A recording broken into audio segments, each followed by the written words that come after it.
ನೀವೆಲ್ಲರೂ ಬಂದಿರೋದು ಬಹಳ ಖುಷಿ ಆಗ್ತಿದೆ.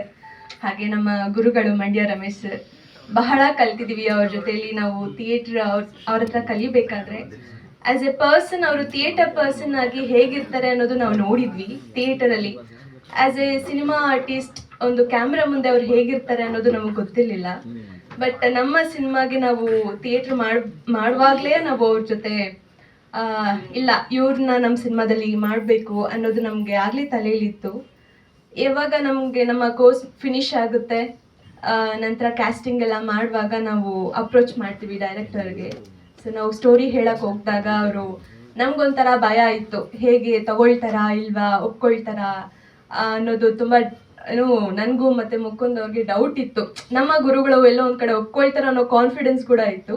ಬಟ್ ಹೋಗಿ ಕತೆ ಹೇಳಿದಾಗ ನಿಜವಾಗ್ಲೂ ತುಂಬ ಖುಷಿ ಪಟ್ಟರು ಅವರು. ಆ್ಯಂಡ್ ಅವ್ರು ನಮ್ಮ ಗುರುಗಳಾಗಿ ನಮ್ಮ ಸಿನಿಮಾದಲ್ಲಿ ನಾವು ಅವ್ರ ಜೊತೆಯಲ್ಲಿ ಅಭಿನಯಿಸೋದು ಬಹಳ ಬಹಳ ಖುಷಿ ಇದೆ ನಮಗೆ.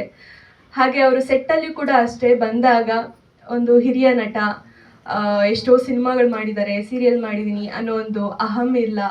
ಅವರು ಹೊಸಬ್ರೇನೋ ನಮ್ಮ ಜೊತೆಲಿ, ನಾವು ಹೇಗೆ ಡೆಬ್ಯೂ ಸಿನಿಮಾ ಮಾಡ್ತಿದ್ದೀವಿ ಅವರು ಹೊಸಬ್ರೇನೋ ಅನ್ನೋ ಅಷ್ಟು ಸಹಜವಾಗಿದ್ರು ಅವರು ಸೆಟ್ಟಲ್ಲಿ. ಅದು ಬಹಳ ಖುಷಿ ಕೊಡ್ತು ನನಗೆ. ನಾನು ಹತ್ರದಿಂದ ನೋಡಿದಾಗ ಹೀಗೂ ಇರ್ತಾರಾ ಅಂತ ಅನ್ನೋಷ್ಟು. ಸರ್, ತುಂಬ ಕಲ್ತಿದ್ದೀವಿ ನಿಮ್ಮಿಂದ.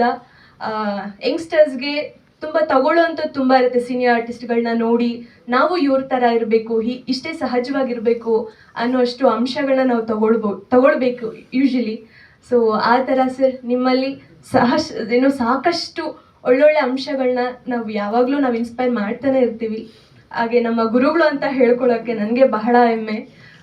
So thank you so much sir. ಒಪ್ಕೊಂಡು ನಮ್ಮ ಸಿನಿಮಾದಲ್ಲಿ ನೀವು ಒಬ್ಬರು ಪಾರ್ಟ್ ಆಗಿದ್ದು ಬಹಳ ಖುಷಿ ಇದೆ. Thank you so much sir.